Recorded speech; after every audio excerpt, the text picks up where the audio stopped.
जय श्री राम, राधे राधे, हर हर महादेव। स्वागत करते हैं आप सभी दर्शकों का अपने इस चैनल में पाकिस्तानी हिंदू रिएक्शन 2.0। कैसे हैं आप सभी लोग? उम्मीद करते हैं आप सभी लोग ठीक होंगे, बढ़िया रहें, खुश रहें अपने जीवन में। सो भाई, आज हम जिस वीडियो पर रिएक्शन करने वाले हैं, आरजे रौनक की वीडियो है। टाइटल आप सभी के साथ शेयर कर देते हैं। मेलोनी पर मजाक, राहुल पर सवाल, parliament session, Modi Amit Shah. RJ Raunak की वीडियो है। ओ अच्छा, ये बड़ी मतलब कि चर्च चर्चा में आ रही है ये वीडियो, क्योंकि इस वीडियो मैंने भी ये मतलब कि थोड़ी सी शॉर्ट वीडियो देखी थी एक, के ऊपर ये जो राहुल गांधी, मेलोडी और मोदी जी की जो मतलब कि मिलना होता है ना दो कंट्रियों के, तो उस पे मजाक उड़ाई। और ठीक उसके नीचे जो है दूसरी वीडियो लगाई हुई थी, जो इंदिरा गांधी जो है क्या मतलब कि किसी और देश के जर्नल से, मतलब कुछ पता नहीं बात कौन कर था, रही थी और वो पढ़ रहे थे सब। पढ़ नहीं रहे थे वो। उन्होंने उनको वो दिया था, वो ऑर्डर ऑर्डर वाला नहीं होता, जो जज के पास होता है, हाँ, वो हाँ। दिया था। तो इंदिरा गांधी जी ने उसको हाथ मिलाया, उसने उसने पता नहीं क्या क्या, फिर उनको मतलब कि गले लगाना पड़ा। तो मतलब कि ट्रोल हो रहे हैं राहुल गांधी, क्योंकि दो देशों का रिलेशन अच्छा करने के लिए गले मिलना वो सही होता है, क्यों अच्छा, नहीं होता? तो चलो। मोदी जी क्यों नहीं मिल सकते? तो पहले हम वीडियो देख लेते हैं, उसके बाद फिर बात करते हैं। बने रहे हमारे साथ इस वीडियो के एंड तक। Let's go. भाई कल राहुल गांधी की एक वीडियो वायरल हुई जिसके बाद बवाल चालू हो गया। ये वीडियो देखो आप पहले। इनके माइंड में घुस गया कि foreign policy is this.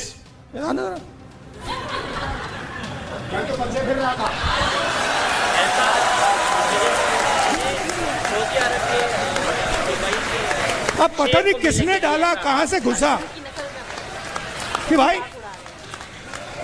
Foreign policy का मतलब imagine the ignorance. Foreign policy. एक चीज पूछ सकता हूँ? हाँ, मेलनी समझ के तो नहीं पकड़ा था? मैं एक बात बताता हूं आपको, ये मोदी जी के पास ना खतरनाक कृपा है, जबरदस्त लक है उनके पास कि उनको ऐसा ऑपोजिशन मिला है। अब ये सारी बातें जो चाहे राहुल के स्टेज से हुई हो या जंतर मंतर प्रोटेस्ट पे हुई हो, सब इलेक्शन में यूज होगा भाई साहब, बढ़िया से। लेकिन इस वीडियो का टॉपिक अलग है दोस्तों। हाल ही में संसद का मॉनसून सेशन हुआ, उसने तो हमारी पुरानी सारी बहसों के रिकॉर्ड तोड़ दिए। एक तरफ होम मिनिस्टर अमित शाह बहस के लिए ताल ठोक रहे थे, दूसरी तरफ अपोजिशन के नेता राहुल गांधी ने बोल दिया क्लियरली, वी डोंट केयर, हमें कोई परवाह नहीं। अब आम आदमी के दिमाग में यही सवाल है कि भाई चल क्या रहा है? मंत्री की जवाबदेही सबको चाहिए, लेकिन पार्लियामेंट की जवाबदेही के बारे में कोई बात ही नहीं करता। वो पार्लियामेंट जिस पर हर मिनट करोड़ों रुपए खर्च होते हैं पार्लियामेंट चलाने के लिए, सेशन चलाने के लिए, क्यों नेता किसी ठोस काम की जगह एक दूसरे से भिड़ रहे हैं? और इस हंगामे में हमारे यानी टैक्स पेयर्स के इतने पैसे पानी में क्यों बह जा रहे हैं? चलिए इसको जरा डिटेल में समझते हैं।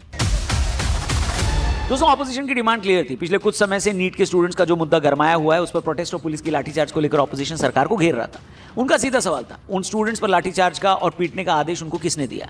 उनकी जिद थी कि होम मिनिस्टर अमित शाह खुद संसद में आए, इस बात का जवाब दे, क्योंकि दिल्ली पुलिस सीधे होम मिनिस्टर के अंडर आती है। इसके अलावा राम मंदिर में चंदा चोरी का जो एलिगेशन था, उस पर भी ऑपोजिशन चर्चा चाहता था। जब बात बहुत बढ़ गई और ऑपोजिशन लगातार एलिगेशन लगाने लगा कि अमित शाह गायब है, संसद आने से डर रहे हैं, तो अमित शाह ने मोर्चा संभाला। अमित शाह ने संसद में ऑपोजिशन को पूरे 24 घंटे का टाइम दिया, ऑफर दिया। शाह ने कहा कि अगर ऑपोजिशन सच में चर्चा चाहता है तो एक फॉर्मल लेटर दे। 12 तारीख को उन्होंने कहा कि मैं आज दोपहर 3 बजे से लेकर कल यानी अगले दिन दोपहर 3 बजे तक सदन में बैठने को तैयार हूं। आप सवाल पूछिए, मैं हर एक बात का जवाब दूंगा। आज 3 बजे तक स्पीकर साहब को वो पत्र दे दे। 3 बजे से लेकर कल 3 बजे तक सभी प्रकार की चर्चा के लिए हम तैयार हैं। मैं सदन में ही बैठूंगा, सबको सुनूंगा और सब चीजों का जवाब दूंगा। सरकार के पास छुपाने के लिए कुछ नहीं है। अब बारी राहुल गांधी की थी। जैसे अमित शाह ने 24 घंटे वाला ऑफर दिया, राहुल गांधी ने इसे सिरे से खारिज कर दिया। उन्होंने मीडिया के सामने आकर बोला कि भाई वी डोंट केयर कि अमित शाह बोल क्या रहे हैं। राहुल का लॉजिक था कि ऑपोजिशन अमित शाह का कोई लेक्चर या उनकी कोरी फैंटेसी सुनने के लिए नहीं बैठा है। हमने खारगे जी और मैंने प्रेस कॉन्फ्रेंस किया, बाकी ऑपोजिशन ने क्लियरली बोला है we are not interested in listening to mister Amit Shah imagination. Rahul का लॉजिक यही था, बॉस दिल्ली पुलिस और रैपिड एक्शन फोर्स दोनों होम मिनिस्ट्री के अंडर आते हैं। ऐसे में अमित शाह ने स्टूडेंट्स को क्या पीटने का आदेश दिया है? अगर हाँ तो वो दोषी हैं और उन्हें इस्तीफा देना चाहिए, और अगर पुलिस ने बिना उनके आदेश के ऐसा किया है तो इसका मतलब है कि वो एक इनकॉम्पिटेंट होम मिनिस्टर हैं और इस नाते भी उन्हें इस्तीफा देना चाहिए। राहुल ने यह भी एलिगेशन लगाया कि अमित शाह पिछले 20 दिनों से गायब थे और उनमें हाउस का सामना करने की हिम्मत नहीं है। First of all the most important thing to understand इस 20 दिन के लिए गायब हो गए। और देखो, नेता लोग अपनी बयानबाजी करते रहेंगे, पॉलिटिक्स करते रहेंगे। उस मुद्दे पर आते हैं जो हमको सबसे ज्यादा चुभता है, यानी हमारा पैसा। जब नेता संसद में लड़ रहे हैं तो काम ठप्प होता है, तो असल में नुकसान देश का होता है। संसद चलाने का खर्च कोई मामूली नहीं है। एक एस्टिमेटेड नंबर्स के मुताबिक संसद की कार्रवाई के हर 1 मिनट पर लाखों खर्च होते हैं। एक दिन का खर्च करोड़ों आता है। इस मानसून सेशन में हंगामे के कारण कई घंटे बर्बाद हुए। अगर सिर्फ एक ही बवाल को ले ले तो लगातार कई दिनों तक कार्रवाई रुकी रही। इसका मतलब है कि टैक्स पेयर्स के करोड़ों रुपए बिना किसी प्रोडक्टिव काम के स्वाहा हो गए। इतना ही नहीं, इस पॉलिटिकल उठापटक के कारण कई जरूरी बिल भी अधर में लटक गए। लोकसभा में 18 दिनों के सेशन के दौरान कामकाज कुल 108 घंटे शेड्यूल किए गए थे, लेकिन लगातार हंगामा हुआ।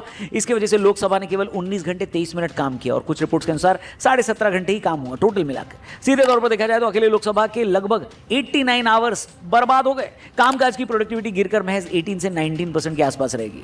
राज्यसभा की बात कर लेते हैं। वहां कंडीशन थोड़ी सी बेटर थी, थोड़ी सी। राज्यसभा में कुल 37 घंटे 49 मिनट काम हुआ। कुल प्रोडक्टिविटी महज 39% दर्ज की गई। राज्यसभा के सभापति ने भी हाउस की इस डिसऑर्डर पर गहरी चिंता और रिग्रेट जताया।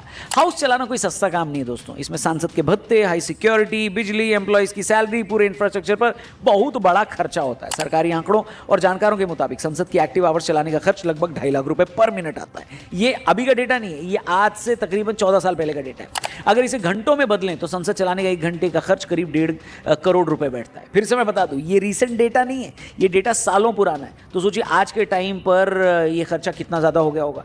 इस मानसून सेशन 2026 में लोकसभा में बर्बाद हुए उन 89 आवर्स के हिसाब को अगर देखें तो टैक्स पेयर के करीब सैकड़ों करोड़ रुपए बिना किसी मीनिंगफुल बहस के पूरी तरह बर्बाद हो गए।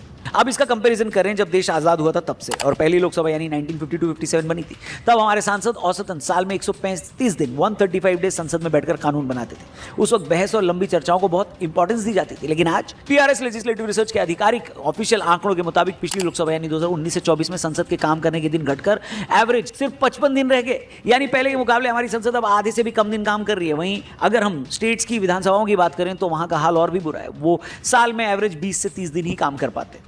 अब नजर डालते हैं दुनिया के उन देशों पर जिन्हें डेवलप्ड डेमोक्रेसी माना जाता है। वहां के सांसद साल में कितने दिन जनता के मुद्दों पर बहस करते हैं, ये वो भी देख लेते हैं। ब्रिटेन की संसद को मदर ऑफ पार्लियामेंट्स कहा जाता है। वहां का हाउस ऑफ कॉमन्स आमतौर पर साल में लगभग 140 से 150 दिन बैठता है। वहां संसद का एक स्ट्रिक्ट एनुअल कैलेंडर होता है, जिससे सांसदों को पहले ही पता होता है कि उन्हें कब सदन में मौजूद रहना है। वहीं अमेरिकी संसद के 2 हाउस हैं। वहां के हाउस ऑफ रिप्रेजेंटेटिव्स औसतन साल में लगभग 123 से 147 दिन और सेनेट 144 से 165 दिन बैठती है। अमेरिका में कमिटीज के काम को बहुत इंपॉर्टेंस दिया जाता है और हर बिल पर लंबी बहस होती है। वहीं कनाडा की संसद के पार्लियामेंट्री कैलेंडर के अनुसार उनके हाउस ऑफ कॉमन्स के लिए एक साल में लगभग 135 दिन बैठने का प्रोविजन होता है। देखा आपने दोस्तों, ये पूरा डेटा हमने आपके सामने रख दिया कि भैया दुनिया में क्या हो रहा है और भारत की संसद में क्या हो रहा है। इसलिए सरकार जी हो या ऑपोजिशन जी हो, दोनों से हाथ जोड़कर यही अपील है कि भैया आपको अगर पॉलिटिक्स करनी है, नेतागिरी करनी है, भाषणबाजी करनी है, एक दूसरे की टांग खींचनी है, एक दूसरे को पेलना है, तो भाई साहब संसद के बाहर करो। संसद का मतलब है देश की सबसे बड़ी पंचायत। वहां आप लोग काम करने आए हो। बकवास करने के लिए तो आप लोग की पूरी उम्र है, बाहर कर लो बकवास। बकवास से याद आया, राहुल गांधी जी की स्टेज से कल फिर एक बकवास चीज हुई। क्या हुई, एक बार वापस से देख लीजिए video. Foreign policy is this. जी हाँ, दिल्ली में एक प्रोग्राम चल रहा था। इसी स्टेज से लोकसभा के leader of opposition Rahul Gandhi ने कुछ ऐसा किया जिससे एक बार फिर देश की राजनीति और डिप्लोमेसी में बवाल हो गया। बात सिर्फ प्रधानमंत्री मोदी की क्रिटिसिज्म की नहीं है, बल्कि जिस बदतमीजी से एक दूसरे देश की हेड ऑफ स्टेट को यानी कि इटली के प्रधानमंत्री मेलोनी का नाम उछाला गया, उसने कई गंभीर सवाल खड़े कर दिए। Foreign policy. हाँ. एक चीज पूछ सकता हूँ? हाँ. मेलनी समझ के तो नहीं पकड़ा था? 2 nearly 60-year-old men, one 60, one 1 or 2 years younger, hug each other on stage and make sexist comments on the Italian Prime Minister Meloni. Congress leader Sandeep Dixit's Modi-Meloni remark is sexist, in poor taste, and a reminder of how quickly sharp political discourse can slide from legitimate criticism into unfortunate personal innuendo in this case. Rahul Gandhi मन से prime minister Modi की विदेश नीति पर तंज कस रहे थे। उनका कहना था कि मोदी जी को लगता है कि विदेशी नेताओं से गले मिलना ही विदेश नीति है। उन्होंने कहा, मुझे नहीं पता कि उनके दिमाग में अजीब आइडिया कहां से आया और उन्हें लगता है यही विदेश नीति है। इतना कहते ही राहुल गांधी ने पास खड़े कांग्रेस नेता संदीप दीक्षित को जोर से गले लगाया। माहौल में हंसी मजाक चल रहा था, तभी संदीप दीक्षित ने चुटकी लेते हुए राहुल से एक बदतमीजी वाली बात बोल दी और कहा कि मेलोनी समझ के तो गले नहीं लगाया। मेलनी समझ के तो नहीं पकड़ा था?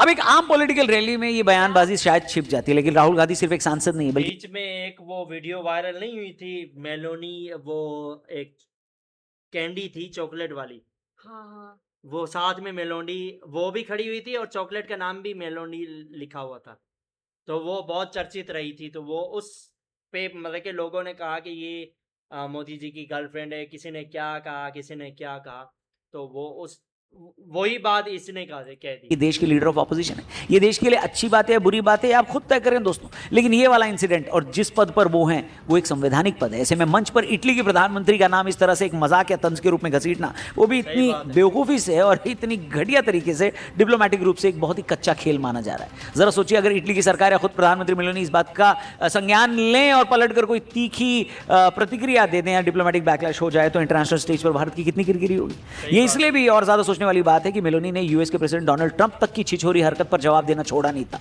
तो फिर ये राहुल गांधी हैं, इस छिछोरी हरकत पर इनको भी वो बोल सकती हैं। विदेशी हेड ऑफ स्टेट्स के साथ भारत के रिश्ते किसी एक पार्टी के नहीं बल्कि पूरे देश के होते हैं। किसी दूसरे देश के महिला प्रधानमंत्री का नाम अपनी घरेलू राजनीति में इस तरह से उछालना सिर्फ बदतमीजी नहीं है, घटियापन भी है। आप कमेंट करके बताना दोस्तों, आपके हिसाब से ये जो राहुल गांधी जी के मंच पर हुआ ये चल जाएगा, ठीक है, भूल जाना चाहिए, या फिर आपको लगता है नहीं भाई ये बात निकली है तो अभी बहुत दूर तक जाएगी, हो सकता है मेलोनी जी का रिएक्शन भी इस पर आ जाए। जो भी आप इस बारे में सोचते हैं, इस पर, इनकी इस बाइट पर, इनकी इस वीडियो पर, इस ड्रामे पर आपका क्या रिएक्शन है कमेंट करके बताना। चैनल को भी सब्सक्राइब करके जाना और हमारी बढ़िया पॉडकास्ट अगर आपको देखना तो हमारे टीआरपी चैनल पर भी जरूर जाना। दो रौनक पॉडकास्ट चैनल। यार जो भी है, किसी दूसरे देश की प्राइम मिनिस्टर को इस तरह ट्रोल करना मतलब कि उस देश पर कीचड़ उछालने जितना होता है। और आप जो है ना देश में मतलब आपस में आपका एक दूसरे से तनाव है, हाँ। लेकिन बाहर वाले किसी को इस चीज में ना लाओ तो ही बेहतर है, क्योंकि अगर आप बाहर वाले देश के किसी भी प्राइम मिनिस्टर, किसी भी कार्यकर्ता के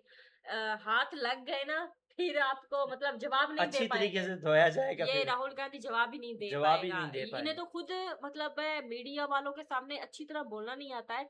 वो तो अब देखो ना, बाहर की एक प्राइम मिनिस्टर है ना वो, बिल्कुल। तो उनके अच्छा, सामने उनके नरेंद्र मोदी जी वहां गए तो मतलब कि इटली और भारत के उस वजह से रिश्ते भी अच्छे होने लग रहे हैं। जिस अच्छा। देश से मतलब कि नरेंद्र मोदी जी होकर आते हैं, मतलब कि वहां से विजिट करके आते हैं, उस देश और भारत के फिर जो है रिलेशन अच्छे होने लग अच्छा, जाते हैं। इन्होंने गलत तरीके से जो है ना मजाक उड़ाया है, हाँ, तो अब तो जाहिर सी बात है ट्रोल अगर होंगे और उन जम के होंगे, इनकी बदनामी भी होगी। हाँ, और जो है ना अब मुझे लगता है कि मोदी वो राहुल गांधी है ना इस चीज से मुंह भी छुपा रहे हैं। जैसे अमित शाह ने कहा था कि मैं जवाब देने के लिए तैयार हूं, पहले वो स्पीकर साहब को एक पत्र लिखे। मैं आज 3 बजे से कल 3 बजे तक संसद में बैठने के लिए तैयार हूं। तो वो सामने से कह रहा है मुझे कोई इंटरेस्ट नहीं है, मुझे कोई फायदा अब नहीं तो है। कुछ अब जवाब हो गया यार तो- कोई सेंस है? पहले आप ऐसा काम ही क्यों करते हैं कि वो बंदा सामने से आके चुनौती दे दे और राजनीति के चाणक्य से जाके पंगा सीधा ले ले। अगर आप मतलब ऐसा काम करते हो तो आप किसी भी चीज को मतलब इग्नोर मत करो। सामने वाला कुछ भी कहता है उनको जवाब दो। वो चीज भी जब देखो। उसने ये मजाक मोदी जी की उड़ाई थी, तब वो 1 सेकंड के लिए भी उसने सोचा नहीं था कि मैं क्या बोल रहा हूँ। ये पहले कौन सा सोचता है? ऐसी मशीन लगाऊंगा, एक तरफ से आलू घुसेगा, दूसरी तरफ से सोना निकलेगा। वो किसान को कहता मैं तुम्हारी जमीन में वो टीले, टेले नहीं, वो मार्बल। ये लगा था, टफ टेल लगवा दूंगा, तुम्हारे पैर जो है मेले नहीं होंगे। क्या बात है। कोई सेंस वाली बात है? ये चीले यहाँ क्यों उड़ रही हैं, ये कौवे यहाँ क्यों उड़ रहे हैं? इसका कारण नरेंद्र मोदी है, इनको रोजगार नहीं मिला। अब ये कोई सेंस वाली बात है? अच्छा, मतलब किसी बात को लेकर बस उस मोदी जी पे ही जो है ना फिट करनी होती है, इल्जाम लगाने होते हैं और बस। ये नहीं पता होता कि कि मैं मैं क्या बोल क्या रहा हूँ। हूँ, लोग मेरे पे हंसेंगे। अच्छा, एक और बात, इन्होंने दूसरे देश की एक महिला को मेरे के इस तरह बेइज्जत किया है।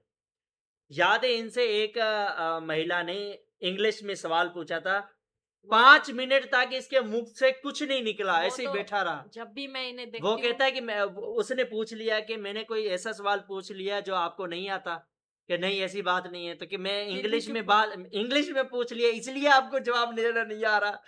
वो फिर भी चुप बैठा है। वो वीडियो शायद आपने देखी भी थी। हाँ, मैं जब देखी भी थी। इन्हें देखती हूँ वो वाली वीडियो मुझे याद आ जाती है। तो जब उसने आपको मतलब कि आपके मुंह पे आपकी बेइज्जती कर दी, फिर क्या आप जवाब दोगे? मोदी जी का दूसरों के प्रति मतलब प्यार है कि वो इस तरह से दूसरों को मिलते हैं। हाँ, वो भी है। और सबसे बड़ी बात पता है क्या है? इस वक्त सब ओपोजिशन या जो भी एंटी मोदी है ना, तो वो पता है क्या, वो जानबूझकर टांग खींच रहा है। मोदी जी अभी हाल ही में बहुत सारे देशों के टूर करके आए हैं। तो लोग कह रहे हैं कि 5-6 हज़ार करोड़ रुपए ऐसे ही विजिटिंग में उड़ा दिए और कोई डील नहीं, कोई प्रोजेक्ट नहीं लेकर आए। तो मोदी जी की सबसे वो दिमाग जो है ना सबसे ज़्यादा पावरफुल है। वो अरे भाई लोगों को दिख ये दिख हाथी नहीं रहा है ना हाथी के दांत दिखाने के और खाने के और होते हैं। कि जब पहले मोदी जी की बीजेपी की सरकार नहीं थी तो कांग्रेस थी ना उस टाइम, तो कांग्रेस ने किस किस देश के साथ रिश्ते बनाए वो हुए बात थे? नहीं है, किसी के साथ भी नहीं। वो बात नहीं है। बात ये है कि अभी हाल ही में हमने ऋषभ की वीडियो देखी थी, उसने हमें डिटेल से बताया कि हाँ, पहले वो तो चाइना धारा 370 हटाई, वो भी मतलब कि सीक्रेट रखा था अपने मिशन को। फिर राम मंदिर, नहीं पहले राम मंदिर फिर धारा 370 हटाई, दोनों काम हो गए। अब उनका का मेन मुद्दा ये है कि अपने जो भारत का खोया हुआ टुकड़ा एक्साइज चीन है उसको वापसी लेना है, हम्म, इसलिए उन्होंने विजिटिंग किए थे। वो शायद ये ऋषभ वाली वीडियो इसके बाद है, तो या ये शायद पहले आए या वो आ जाए, तो मतलब कि आएगी जरूर, वो आप जरूर देखना। और मतलब कि आप मोदी जी का, अमित शाह जी का, योगी जी का इसका मुकाबला कर ही नहीं पाओगे यार। वो बहुत आगे की सोचते हैं। वो जहाँ इंग्लिश नहीं बोलते हैं, इंग्लिश वो वो सिर्फ हिंदी इंग्लिश यूज करते हैं ज्यादातर। बोलते हैं, हिंदी ज्यादा यूज पढ़े करते हुए हैं। हैं।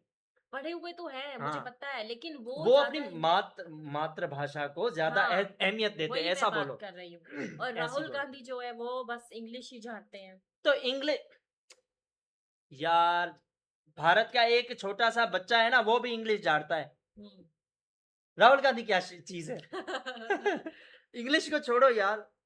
तो मतलब कि बात जो है मुद्दे वाली नहीं करती, आप बात मुझे को आप भटका बोलने ही देती नहीं है। देते हो, जो मैं कहना चाहती हूँ वो आप बोलते नहीं, बीच में मेरी टांग खिंचाई कर बात देते मुद्दे हो। वाली किया करो ना, फिर आपको बोले तू। चलो आप बात करो, मैं चुप बैठती हूँ। बस बात खत्म हो गई है, वीडियो बहुत बड़ी हो गई है। तो बात ये मतलब कि यहीं तक थी। तो जहां पर आम आदमी की सोच खत्म होती है ना, वहां से अमित शाह, मोदी जी, योगी जी की इनकी सोच शुरू होती है। तो इनसे पंगा लेना ही मतलब कि खुद को फांसी के फंदे पर उल्टा लटकाने जैसा है। हम्म। तो सोच समझ के राजनीति करनी चाहिए इनके साथ। लेकिन वाकई में भारत के प्रधानमंत्री नरेंद्र मोदी जी वाकई में खुश नसीब है कि उनके ओपोजिशन पार्टी के ये लीडर है राहुल गांधी। तो ये हर वक्त खुद ही अपने बोल पे ट्रोल होते रहते हैं। मोदी जी जो है अपनी चुप्पी में ही सब कुछ जो है ना एक बता बार देते मोदी हैं। जी भी ट्रोल हुए थे, लेकिन अब वो इस तरह की नहीं बातें करते। अब उनकी मतलब कि वो भाषा जो है राहुल गांधी यूज करते हैं क्या, किस बात से ट्रोल हुए थे? कि मतलब कि इन्होंने कहा था कि गैस के ऊपर वीडियो बनाई थी कि एक पैप लिया उसने, गटर में डाला और गटर से जो गैस निकलती उस पे चाय पका रहा था। उस पे बहुत ट्रोल हुए थे राहुल गांधी मोदी जी? नरेंद्र मोदी जी। अच्छा। तो मतलब कि उस पे बहुत ट्रोल हुए। लोग कहने लगे अब मसला ये है कि गटर पे सबसे पहले जो है अपना वो पकाएगा कौन। मतलब कि हर किसी बस वो लड़ते रहेंगे कि लोगों को डर, पहले मैं लोगों पकाऊंगा, के पहले दिल में मैं डर बैठ गया था कि ये प्राइम मिनिस्टर बना है तो अब ऐसे ना हालात आ जाए भारत में। नहीं नहीं, नहीं, आप बात ऐसे को ट्रोल कर रहे थे ना समझते लोग। नहीं हो यार। मैं जो बोलता हूँ आप समझ क्यों नहीं पाते? अच्छा ठीक है। मैं क्या कह रहा हूँ आपको पता है? हाँ क्या कह रहा हूँ? हाँ, बस छोड़ो इसी बात हाँ छोड़ो, बस इस बात का आप समझ, पहले समझो फिर बोलो। लेकिन मैं ये कह रहा हूँ कि मोदी जी ने कहा था कि मैंने चाय वाले को देखा, उसने क्या काम किया, उसके पास ना सिलेंडर है, ना गैस है, ना उसने लकड़ी का इस्तेमाल किया, उसने सिर्फ अपने दिमाग का इस्तेमाल किया। एक छोटा सा पाइप लिया, उसको गटर का जो नाला होता है ना, उसमें वो पाइप डाल दिया और उससे जो गैस निकली वो सीधा अपने चूल्हे तक, उससे वो चाय पका पका के लोगों को पिला रहा है। तो उस पे बहुत ट्रोल हुए थे। लेकिन जो भी है वो तो बात बहुत पुरानी है, अब वो ऐसा काम नहीं कर रहे। चलो जी, वीडियो यहीं तक थी। उम्मीद करते हैं आप सभी को अच्छी लगी होगी। वीडियो को लाइक कीजिएगा, शेयर कीजिएगा, कमेंट जरूर कीजिएगा। चैनल पर नए तो चैनल को सब्सक्राइब कीजिएगा, बेल आइकन जरूर दबाइएगा। मिलते हैं नेक्स्ट वीडियो में, तब तक के लिए जय श्री राम, राधे राधे, हर हर महादेव।